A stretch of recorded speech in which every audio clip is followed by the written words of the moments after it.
அஸ்ஸலாமு அலைக்கும் வரஹ்மத்துல்லாஹி வபரகாத்துஹு. இன்றைக்கி 4வது நாள் அல்லாஹ்வுடைய கிருபையில் நம்ம எல்லோரும் ஆரோக்கியத்தோடையும் இந்த ரமலான 4வது நாளுடைய முடிவுக்கு நம்ம வந்திருக்கோம். இன்ஷா அல்லாஹ் நம்ம அல்லாஹ் மிச்சம் இருக்கிற ரமலான் நாட்களையும் நம்ம இதே மாதிரி சிறப்பாக்கி தரணும். நம்மளுடைய தௌபாவை ஏற்றுக்கிட்டு நமக்கு ஒரு நல்ல வழிகாட்டுதலை கொடுக்கணும் அப்படின்ற ஒரு துவாவோட ஆமீன் இந்த உரையை ஆரம்பம் செய்கிறேன். ஒரு சின்ன அறிமுகம். என்னுடைய நேற்று நான் மிஸ் பண்ணிட்டேன். என் பழைய பேர் சுதாகர், புது பேர் அகமது. நான் இஸ்லாம் எனக்கு அல்லாவோட நாட்டத்தில் கிடச்சி ஒரு 2 வருஷம் ஆகுது. முன்னாடி நிறைய அனுபவங்கள். அல்லாஹ் சொல்லுவான் இல்லையா, இறை நிராகரிப்பாளர்களுக்கு இந்த பூமி சொர்க்கம்னு. அந்த சொர்க்கத்தில் நான் வாழ்ந்திருக்கேன் 25 வருஷம். சொர்க்கத்தோட உச்சத்தை பார்த்துருக்கேன் நாத்தியனா. அப்புறம்தான் புரியுது அது சும்மா ஒரு மாயை அப்படின்னு. அதான் உண்மையான சொர்க்கத்தை நோக்கி பயணிக்கிற வாய்ப்பெல்லாம் எனக்கு கொடுத்துருக்கான் இன்ஷா அல்லாஹ்.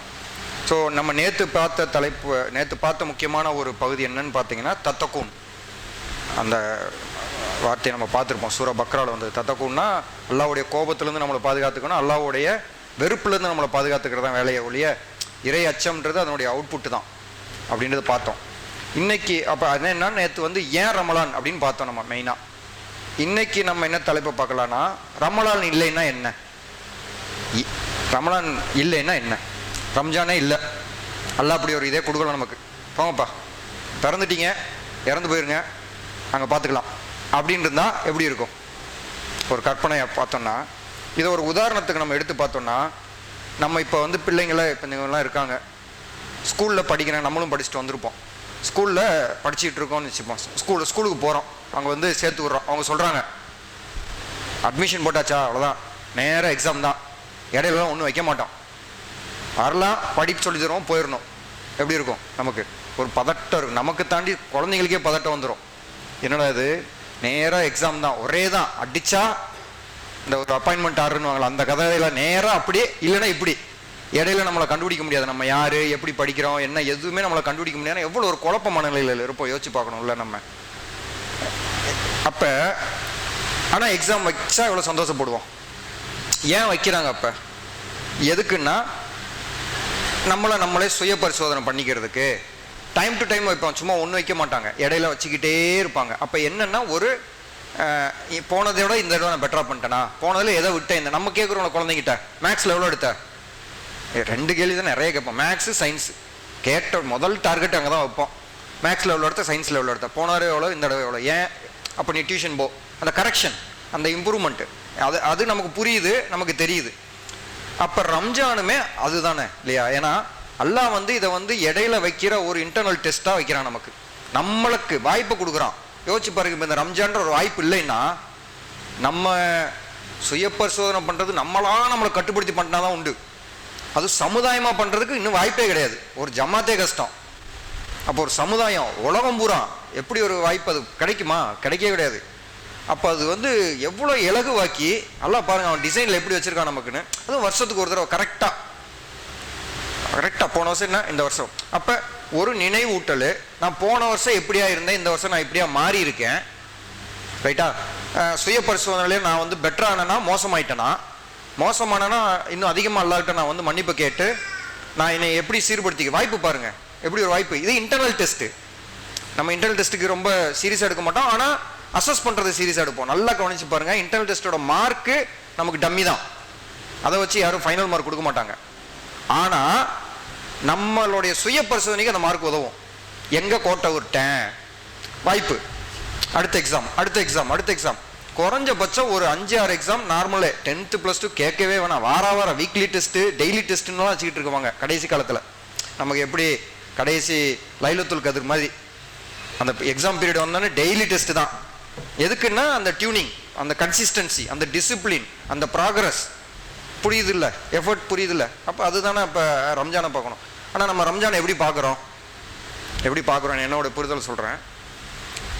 நல்ல அழகாக, அதாவது எக்ஸாம் அப்படின்னோடனே படிக்கிறத விட்டுறது, பேனாவை நல்ல பேனா வாங்கிடுவோம், நல்ல பேடு ஒன்று வாங்கிக்கணும், ட்ரெஸ்ஸு சூப்பராக போட்டுக்கணும். எக்ஸாம் ஹாலில் ஏசி இருக்கா, ஃபேன் இருக்கா, எங்கே எக்ஸாம் சென்ட்ரு, கவனிப்பெல்லாம் பாருங்கள் எங்கே இருக்குன்னு. எல்லாம் வெளிப்புறத்தில் போயிடுச்சு, எக்ஸ்டர்னல். அதுதான் நேற்று நான் பேசுனது. எது எக்ஸாம் சோதிக்குதோ அதை விட்டுட்டோம், என்விரான்மெண்ட்டுக்குள்ள ஃபோக்கஸ் பண்ணிக்கிட்டு இருக்கோம். எது எக்ஸாம் சோதிக்குது? என்னுடைய நினைவாற்றல். நான் சொல்றது நம்ம இந்த எக்ஸாம்ஸ், ஸ்கூல் எக்ஸாம்ஸ், என்னுடைய அறிவுத்திறன், என்னுடைய மெமரி, என்னுடைய ஷார்ப்னஸ். ஏன்னா எனக்கு புரிஞ்சிருக்குன்னு தெரிஞ்சிருக்கலாம், ஆனால் அந்நேரம் எனக்கு வெளியே வரணுமே, ரிகால் ஆகணும், மைண்ட்லேருந்து வரணுமே. அப்போ அது இவ்வளோ விஷயங்கள் அது சோதிக்குது இல்லையா? அப்போ நமக்கு ரம்ஜான் எதை சோதிக்குது? எக்ஸாம் பேப்பரையா, பேனாவையா, ஏசி காலில் போய் எழுதுனோமா, ஃபேனையா, இதை வச்சு எவனா மார்க் கொடுக்க போகிறாங்களா? அப்போ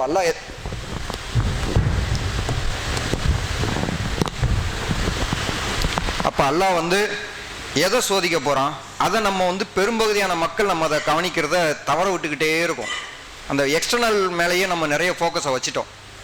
அப்போ நம்ம கவனிக்க வேண்டிய விஷயம் அந்த உள்ளம். எப்படி ஒரு எக்ஸாமுக்கு நினைவாற்றல், படித்த அறிவு, அந்த ரிகாலிங், அந்த உடனே நமக்கு அது புரிய. ஏன்னா கேட்போம், குழந்தைங்க சொல்லும்ல, அந்த கேள்வி இப்போதான் பதில் எனக்கு தெரியுது, எப்படி எக்ஸாம் முடிஞ்சு போச்சு. அப்போ யோசிப்போம்ல, அது பிரயோஜனப்படாமல் போகுது. அப்போ அந்த ரிகாலிங் சொல்லுவாங்க, உடனே அது நினைவுக்கு வர்றது, அது ஒரு திறமை. அப்போ இதை மாதிரி நமக்கு உள்ளத்தில் இருக்கிற, ஏன்னா உள்ளத்தை வெற்றி பெற்றவன் மறுமையை வெற்றி பெற்றுட்டான், முடிஞ்சு போச்சு. வெளியில விஷயம் எல்லாம் அப்புறம். நான் தொப்பி போட்டேன்னா, தாடி வச்சேன்னா, இந்த கதையெல்லாம் இல்லை. உள்ளம் வெற்றி பெற்றுச்சா இல்லையா? அல்லாஹ் அங்கே நான் தொப்பி வச்சேனான்னு கேட்க மாட்டான். நீ என்ன உள்ளத்தோட என்னைய தொழுத, எந்த உள்ளம், உள்ளம் உள்ளம் உள்ளம் தான் பல இடங்கள்ல அவன் சொல்லி காட்டுறது. இப்போ அந்த எக்ஸாமுக்கு வருவோம். நம்ம இதில் இப்போ எப்படி பிரச்சனைனா, இந்த பூவர் ஸ்டூடெண்ட்ஸ் இருப்பாங்க, பிரைட் ஸ்டூடெண்ட்ஸ் இருப்பாங்க, இந்த ஆவரேஜ் கேட்டகரி இருப்போம். பிரைட்டு அவனுக்கு தெரியும் எப்படியும் 90க்கு மேலே எடுக்கிறான்னு, அதில் தான் அவன் பிரச்சனை. பூவர் அவன் நமக்கு வாய்ப்பே இல்லைன்னு நம்பிக்கை இல்லாமல் உட்காந்துட்டு இருப்பான். இந்த ஆவரேஜில் தான் பிரச்சனை இருக்குது. இந்த பக்கம் வருவோமா அந்த பக்கம் வருவோமான்னு தெரியாது. இந்த ஷைத்தான் பார்த்தீங்கன்னா அவனை விட்டுருவான். ஏன்னா அவன் ஏற்கனவே அவன் அவுட்டு தான், அவன் நம்ம லிஸ்ட்டு. இவன் கொஞ்சம் ரொம்ப கஷ்டம். இவன் 90க்கு மேலே இருக்கவனை கொண்டு 40 கீழே இருக்கிறது ரொம்ப கஷ்டம். இவன் அப்புறம் பார்ப்போம். இந்த கூட்டம் இங்கே ஒரு கூட்டம் உட்காந்துருக்கான் பாரு, 40க்கா 39க்கான்னு அடிச்சுக்கிட்டு இருப்பான். இவனை பிடிச்சிட்டோம்னா ஈஸியாக நம்ம சைடு கூட்டிட்டு போயிடலாம் அப்படின்ற கூட்டத்தில் தான் நம்ம என்ன பெரும்பகுதியான மக்கள் அந்த ஆவரேஜில் தான் இருக்கோம். அப்போ எப்படி இங்கேருந்து நம்ம அதை நோக்கி போகிறதுனா, ஒரு உதாரணம் பாருங்க. குழந்தைங்களுக்கு எக்ஸாம் வருதுல்ல, பிரைட் ஸ்டூடெண்ட்ஸ் பார்த்தீங்கன்னா எப்படா இன்டர்னல் டெஸ்ட் வைப்பாங்க, போனதை விட எப்படி இந்த தடவை நான் மேக்ஸில் தூக்கணும், சென்டை மடிக்கணும், இந்த நினைப்பு இருக்கும். பூவராக இருக்கவன் ஏண்டா இது வந்துச்சின்னு இருப்பான். ஆவரேஜாக இருக்கவனுக்கு இதுவா அதுவான்னு குழப்பத்தில் இருப்பான். அப்போ நம்ம சுய பரிசோதனை என்ன பண்ணணும்னா, ரம்ஜான் வர்றதை நம்ம ஏங்கி எதிர்பார்க்குறோமா இல்லை எப்போ முடியும்னு நினைக்கிறோமா? ரொம்ப சிம்பிள் டெஸ்ட், இந்த லிட்மஸ் டெஸ்ட்னு ஸ்கூல்லலாம் சொல்லுவாங்க. அந்த மாதிரி சிம்பிள் சுய பரிசோதனை. ரம்ஜான் வந்துச்சுன்னா சந்தோஷப்பட்டு அதை ஏங்குறோமா, எப்போ வரும், நான் என்னை சுய பரிசோதனை பண்ணணும்னு நினைக்கிறோமா, வந்தால் எப்போ முடியும் அப்படின்னு நினைக்கிறோமான்னு நம்மளே யோசிக்க ஆரம்பிச்சிட்டோம்னா, நம்ம இந்த 3 கேட்டகரி சைடு எந்த சைடு ஃபாலோ ஆகுறோம் நம்ம கண்டுபிடிச்சிட முடியும். இதை அதாவது நம்ம யாரும் கண்டுபிடிச்சிட்டாலே பாதி நம்ம கடந்துட்டோம் பிரச்சனையை. நம்ம யாரும் தெரியாதனால தான் அதாவது நம்ம பிரைட் ஸ்டூடெண்ட் நினச்சி புவர் ஸ்டூடெண்ட்டாக உட்காந்துட்டு இருப்போம், இல்லை ஆவரேஜாக உட்காந்துக்கிட்டு பிரைட்டுன்னு நினச்சிக்கிட்டு இருப்போம். இது யாரும் நம்ம கண்டுபிடிச்சாலே மார்க்கு கண்டுபிடிச்சிடும் நம்ம எங்கே நிற்போன்னு. ஸோ இதுக்கான வாய்ப்புகளை தான் இன்டர்னல் எக்ஸாம், அதாவது இந்த ரம்ஜான்ற எக்ஸாம் நமக்கு கண்டக்ட் பண்ணுது. அப்போ ஒரு வருஷன்றதை ஒரு லைஃப் டைம்னு எடுத்துக்கிட்டோம்னா எத்தனை எக்ஸாம்ஸ் நடக்குதோ அது மாதிரி அத்தனை வருஷம். இப்போ நம்ம ஒரு 60 வருஷம் வாழ போகிறோம்னா ஒரு 20 வயசுலேருந்து நம்ம கணக்குன்னு வச்சுப்போமே, ஒரு 40 எக்ஸாம் இருக்குது நமக்கு. அப்படி தான் கணக்கு. 40 எக்ஸாமில் நான் எவ்வளோ ஸ்கோர் எடுக்கிறேன், இனிஷியலாக கம்மியாக எடுத்துக்க வாய்ப்பு உண்டு. அப்புறம் கூட்டிகிட்டு போகிறேன்னா இல்லை ரிவர்ஸில் போகிறேன்னா இல்லை அதுலேயே நிற்கிறேன்னா நம்மளே நம்ம திரும்பி பார்க்கணும். அப்போ எக்ஸாமுக்கான விஷயங்கள் என்னென்ன பாஸ் ஆகிறதுக்கு நமக்கு இது தெளிவாக சொல்லியிருக்கான் என்னென்ன விஷயங்கள்னு. இப்போ அடுத்ததுக்கு வருவோம். இப்போ இது புரிஞ்சிருச்சு. அப்போ ரம்ஜான்றது நமக்கு இது வரப்பிரசாதம், ஒரு வாய்ப்பு, அல்லாஹ் நமக்கு கொடுத்த ஒரு கருணை அப்படின்னு பார்க்குற பிரைட் ஸ்டூடெண்ட்ஸ் பாயிண்ட்டுக்கு நம்ம போகணும். நம்ம சில பேர் புவராக இருக்கலாம், ஆவரேஜாக இருக்கலாம், சில பேர் பிரைட்டாக இருக்கலாம், அங்கேயே தங்கணும், அதை நோக்கி போகணும். இதுக்கான ஒரு மனநிலைக்கு நம்மளை முதல்ல தயார்படுத்திக்கணும், அப்புறம் தான் மாற்றம்லாம். ஸோ இது ஒன்று. அடுத்தது பார்த்தீங்கன்னா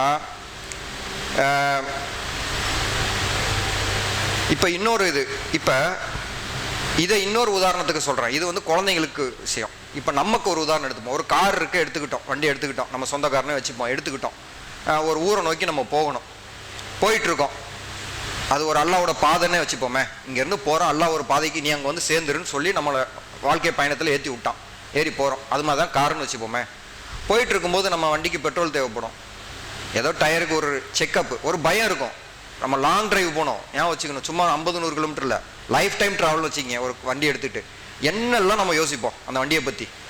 டே 1 யோசிக்க மாட்டோம், போக போக போக போக வண்டி மேலேயே சந்தேகம் வரும். சரியாக போயிட்டுருக்கா, பிரேக்கு ஒழுங்காக வேலை செய்தா, ஆயில் மாற்றணுமா, பெட்ரோல் இருக்கா. அப்போ என்ன பண்ணுறோம், இடையில நிறுத்துகிறோம். எங்கே நிறுத்துவோம், அது இங்கிலீஷில் சொன்னால் பிட் ஸ்டாப்னுவாங்க. ஃபார்முலா 1 ரேஸே பார்த்தீங்கன்னா அவன் நிறுத்தாமல் ஓட்ட முடியாது வண்டியை. அவ்வளோ பெரிய டெக்னாலஜி, நீங்கள் அதை படித்தவங்களுக்கு தெரியும். ஃபார்முலா 1 சும்மா கார் கிடையாது அதுங்க, அது பயங்கரமான டெக்னாலஜி அது. ஏன்னா மைக்ரோ செகண்ட்ஸில் கேமு அதெல்லாம். ஆனால் அவனுமே வண்டியை நிறுத்தணும். அவ்வளோ கண்டுபிடிச்சவன் மெயின்டெனன்ஸ் பண்ணாமல் வண்டி ஓட்ட முடியாது. அதான் பிட் ஸ்டாப்னு சொல்லுவாங்க. அதை பார்த்தீங்கன்னா வண்டி டயர் மாற்றுறத பார்த்தீங்கன்னா மைக்ரோ செகண்ட்ஸில் மாற்றணும் அவனுக்கு ட்ரைனிங்கு, பயிற்சி. இப்போ நம்ம காருக்கு வருவோம். இப்போ இந்த வண்டியை நிறுத்தணும்ல, அதுதான் ரம்ஜான். ஓடிட்டே இருக்கோம், இந்த வண்டிக்குள்ளே என்ன பிரச்சனை இருக்குது, வண்டியில் ஃபியூல் இருக்கா, ஃபியூல்னா எனர்ஜி, அந்த அல்லாஹ் சொன்னதை செய்யணுன்ற அந்த எனர்ஜி இருக்கா, டவுன் ஆயிடுச்சா, ஸ்பேர் பார்ட்ஸில் ஏதாவது, ஸ்பேர் பார்ட்ஸ்னால் பாடி பார்ட்ஸ் இல்லை, மனசோட ஸ்பேர் பார்ட்ஸு, உள்ளத்தோட எண்ணங்கள் செயல்கள், இந்த ஸ்பேர் பார்ட்ஸ் எல்லாம் வேலை ஒழுங்காக செஞ்சிட்டு இருக்கா, இல்லை இதில் ஏதாவது கோளாறு இருக்கா. அதை ஒரு பெட்ரோல் பங்க்கில் நிறுத்தி நம்ம எவ்வளோ ரிலாக்ஸாக அப்படியே அங்கே சைடில் ஒரு கடை இருக்குது, ஏதாவது சாப்பிடுவாங்க வாங்குவாங்க. இப்போல்லாம் பார்த்தா எல்லா பெட்ரோலுமே A to B வச்சுருப்பான். நேராக உள்ளே போனால் பொங்கல் வடை தோசை இட்லி எல்லாம் சாப்பிடலாம், வண்டி அங்கே நின்றுட்டு இருக்கும். எவ்வளோ ரிலாக்ஸ்டு. அதுதான் ரம்ஜான். நம்மளை அப்படி ஒரு ஃபாஸ்ட்டாக வாழ்க்கையை ஓடிக்கணும், டக்குன்னு ஒரு ஸ்பீட் பிரேக்கரை போட்டு வண்டியை நிறுத்திட்டு வண்டி ஆஃப் பண்ணி வச்சுட்டு அந்த வண்டியை டெஸ்ட் பண்ணுறோம். இந்த வண்டி எப்படி என்ன வேலை செஞ்சிட்டு இருக்கு, அதுக்கான நேரம் தான் இது, நமக்கு கொடுக்குறப்பட்ட நேரம். அப்போ அது புரியுது இல்லை, அதுதான் இதுன்றது நமக்கு புரியறதுக்கு கொஞ்சம் கஷ்டப்படுறோம். அதான் ஏன்னா அந்த பேப்பர் பேனா இந்த வாழ்க்கையிலேயே வாழ்ந்துகிட்டு இருக்கோம் நம்ம, உள்ளத்தை பார்க்கறத விட்டுட்டு. அப்போ அந்த கார் நிற்காம போக முடியுமா? அப்போ அல்லாஹ் பாருங்க எப்படி டிசைன் பண்ணி கொடுத்துருவாங்க நமக்குன்னு ஒரு வாழ்க்கை, எப்படி அற்புதம் இது. மித்தவங்களுக்கு இருக்க அந்த வாய்ப்பு யோசிச்சு பாருங்க. அவங்க பிறக்கிறாங்க, இப்போ என்னன்னு சொல்ல, நான் அப்படி தானே இருந்தேன், பிறக்கிறேன் வாழ்கிறேன், எனக்கு சுய பரிசோதனைக்கு நானாக பண்ணால் தான் உண்டு. இல்லைன்னா ஏதாவது 1 லட்சம் 2 லட்சம் கொடுத்து எவனா கன்சல்டன்சி வாங்கன்னு கூப்பிடுவாங்க, போய் உட்காந்து இதை பண்ணிகிட்டு இருப்பேன். அவன் பேப்பரில் பேனால் எழுதி என்கிட்ட வாங்கி நான் என்னை யாருன்னு எனக்கு மார்க் போட்டு கொடுப்பான். இங்கே எல்லாம் எப்படி வச்சுருக்கான் பாருங்க நமக்கு இந்த விஷயத்தை. அப்போ இப்போ நம்ம என்னெல்லாம் நம்மளை மாற்றிக்கிற விஷயங்கள் இருக்குல்ல, இதை வச்சுப்போம். இப்போ நமக்கு தெரியும் புதுசு ஒன்றும் இல்லை, என்ன பொய் சொல்லக்கூடாது, வாக்குறுதியை மீறக்கூடாது, ரைட்டுங்களா, பெரிய பாவங்களை செய்யறதுலேருந்து தவிர்த்துக்கணும். அதெல்லாம் இன்னும் அல்லாவோட கோபத்தை கொண்டு போகிற விஷயங்கள். ஆனால் நம்ம என்ன நினைக்கிறோம், நல்லா இன்னொன்று பார்க்கணும். அல்லாஹ் ஒரு வார்த்தை சொல்லியிருப்பான் இல்லையா, ஒரு வசனம் வருது இல்லையா, எந்த ஒரு ஆத்மாவையும் அதன் சக்திக்கு மேலே நான் சோதிக்க மாட்டேன். என்ன அர்த்தம்? எல்லாரும் அப்போ பிரைட் ஸ்டூடெண்ட் ஆக முடியாது, எல்லாரும் 100 எடுக்க முடியாது. 50-60 எடுக்கிறவங்களும் நம்ம லிஸ்ட்டில் இருப்போம், ஃபெயிலு லிஸ்ட்டும் இருக்குது நம்மக்கிட்ட. அது அல்லாவோட டிசைன். இப்போ நம்ம வாய்ப்பு தான் இது, நம்ம 90க்கு மேலே எடுக்கணுமா, இல்லை நம்மளே முடிவு பண்ணி 50-60 பார்க்குறோம்ல குழந்தைங்கள், பாப்பா அப்பா மேக்ஸ் வரலன்னுவான். என்ன பண்ண முடியும், வராது. தலைகளை திருப்பி விட்டாலும் வராதுன்னா வராது. அதுதான் அந்த வார்த்தை. சக்திக்கு மேலே சிரமப்படுத்த மாட்டேன்னா நம்மளே நம்ம லிமிட்டை கண்டுபிடிச்சிருவோம். நீங்கள் நல்ல இது, ஆனால் இது சோதிச்சு பார்க்குறவங்களுக்கு தான் புரியும். அதாவது தன்னை சுய பரிசோதனை பண்ணிகிட்டே இருப்பாங்க தெரியுங்களா, அவங்களுக்கு தான் புரியும் என் மார்க் நான் இங்கே நிற்பேன் அங்கே நிற்பேன். நான் குழந்தைகிட்ட பேசியிருப்போம்ல, அந்த ரெகுலராக டெஸ்ட் அட்டன் பண்ணுற குழந்தைங்களை கேட்டு பாருங்க, அடித்து சொல்லுவாங்க நான் இவ்வளோ மார்க் எடுப்பேன் ஃபைனல் எக்ஸாமில். முன்ன பின்ன வந்துடுவாங்க. ஏன்னா அவங்களுக்கு தெரியும் அவங்களுடைய ஸ்டேட்டஸ் என்னவா இருக்காங்கன்னு. அந்த விஷயந்தான் நம்மளை பண்ணிக்கிட்டே இருக்கணும் டெய்லி. இது 1 மாதம் பண்ணால் செட் ஆகுமா? எப்படி ஆகும் யோசிச்சு பார்க்கணும்ல.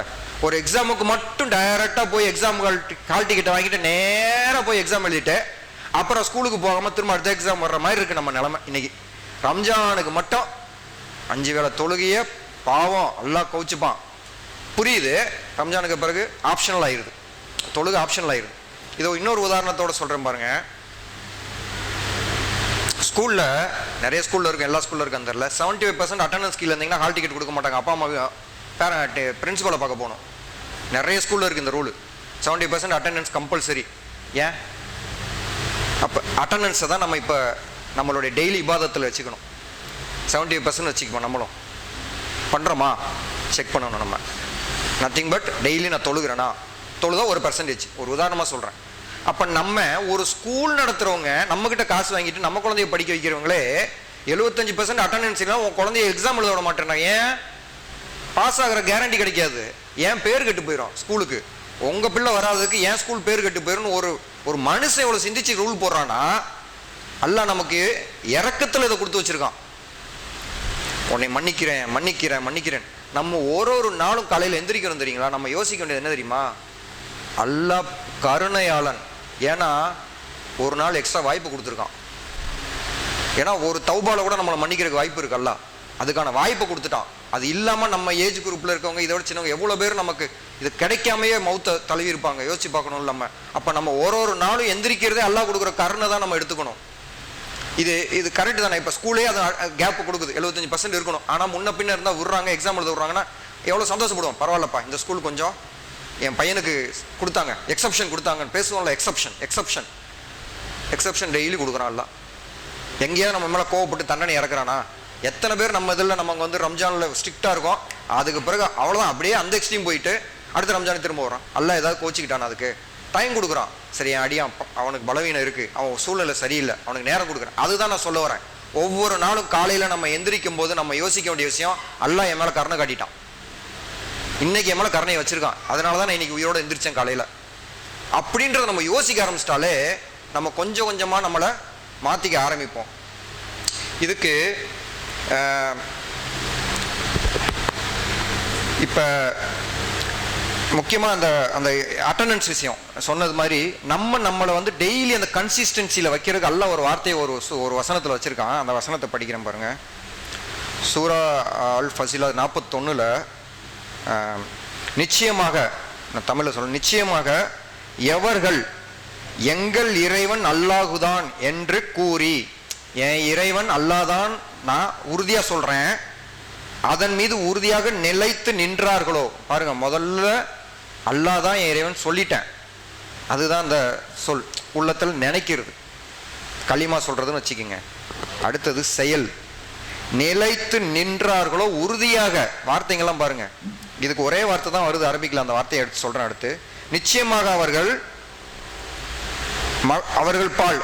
பக்கம் மலக்குகள் வந்து, நீங்கள் பயப்படாதீர்கள், கவலையும் பட வேண்டாம், உங்களுக்கு வாக்களிக்கப்பட்ட சொர்க்கத்தை கொண்டு மகிழ்ச்சி பெறுங்கள். எப்ப மவுத் வரும்போது கேள்விப்பட்டிருப்போம், நான் சில பேர்லாம் கேள்விப்பட்டிருக்கேன், மவுத்துல் மலக்க வந்து அவங்க பார்க்கறதுக்கான பாக்கியம் வாய்ப்பு கிடைக்கும், சுப செய்தியை வாங்கிட்டு தான் அவங்க மவுத்துக்கே போவாங்கன்றது. அங்கே தான் முதல்ல அல்லாஹ்வோட எக்ஸாமோடைய ரிசல்ட் வெளில வரப்போகிற இடம் வந்து நமக்கு அதுக்கான வாய்ப்பு. பாருங்க எப்படி அல்லாஹ் வந்து ஓப்பனாக சொல்கிறான் பாருங்க.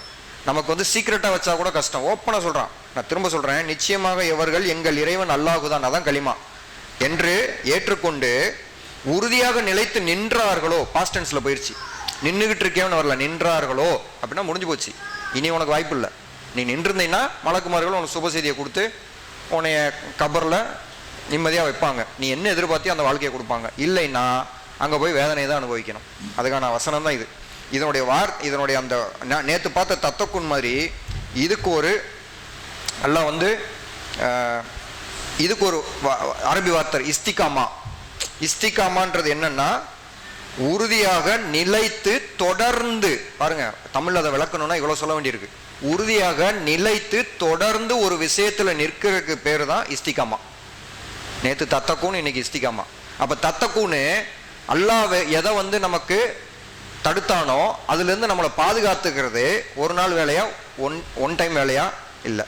அப்போ இந்த இஸ்திகாமா ரெகுலராக கன்சிஸ்டண்ட்டாக நான் ரிப்பீட்டடாக அதில் இருக்கணும். முடியாது, தௌபா பண்ணணும், இந்த சைக்கிள் லூப் போய்கிட்டே இருக்கணும். இப்படி போகும்போது என்ன கிடைக்கும்? மலக்குல் மௌத்தோடைய சுப செய்தி, அல்லாஹ்வுடைய சுப செய்தி மலக்குல் மௌத்துடைய நம்மளை வந்து அடையும். இது வாக்குறுதி, இது யாருமே டிபேட்டுக்கே இடம் இல்லை, ஓப்பனாக டிரான்ஸ்பரண்டாக சொல்லிட்டான் அல்லாஹ் இதில்.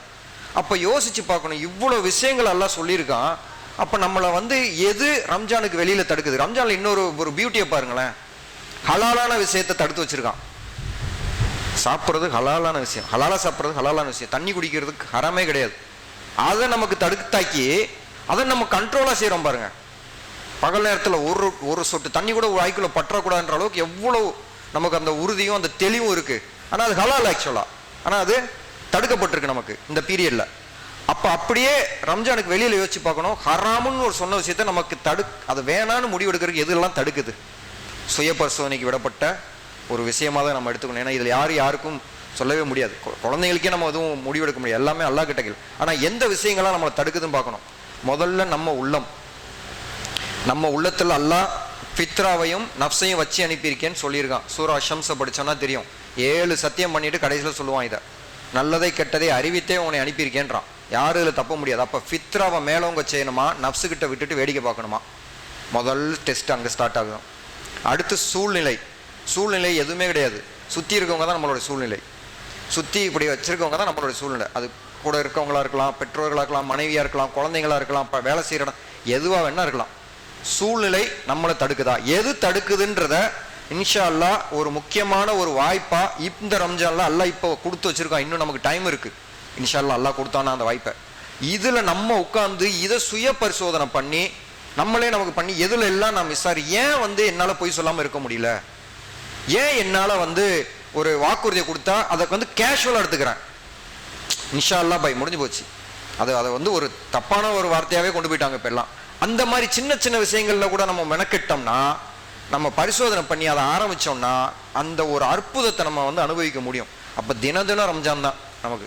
எதுக்கு ரம்ஜானுக்கு 11 மாசம் கழிச்சு குழந்தைங்க பிரைட் ஸ்டூடெண்ட்ஸ் தினம் டெஸ்ட் வச்சா ஓடி போய் எழுதுற மாதிரி தினம் நமக்கு ரம்ஜானா இருக்கும். நம்ம அதை என்ஜாய் பண்ணுவோம். இன்னைக்கு சூப்பரா இருந்தது, நான் இதை மாத்திக்கிட்டேன், அல்லாஹ்ட்ட இதை போய் கேட்டேன். ஆனா அதுக்கு என்ன முக்கியம்? அட்டண்டன்ஸ் முக்கியம். ஸ்கூலுக்கே போகாம வீட்டில் கனவு கண்டுக்கிட்டு உட்காந்து எக்ஸாம் போகிற கதையாக நம்ம கதையாக ஆயிடக்கூடாது. ஸோ இதுதான் இன்னைக்கு சொல்ல நான் முற்படுற ஒரு முக்கியமான ஒரு ரம்ஜானுடைய ஒரு செய்தியாக நான் சபைக்கு முன்னாடி, ஜமாத்துக்கு முன்னாடி நான் வைக்கிறேன். ஸோ இதிலேருந்து நமக்கு ஒரு படிப்பினை அல்லாஹ் நம்ம எல்லாருக்கும் கொடுக்கணும். இது வழியாக நமக்கு அல்லாஹ் நம்ம பழைய பாவங்கள் எல்லாத்தையும் மன்னிச்சு நம்மளை ஒரு புது மனுஷனா அல்லாஹ்வை நெருங்கி போகிற பாதையில் இருக்கிற ஒரு மனிதர்களா, ஒரு நல்ல முஹ்மீன்களா நம்மளை ஆக்கணுன்ற ஒரு துவாவோட நான் என்னுடைய உரையை நிறைவு செஞ்சுக்கிறேன். ஆமீன்.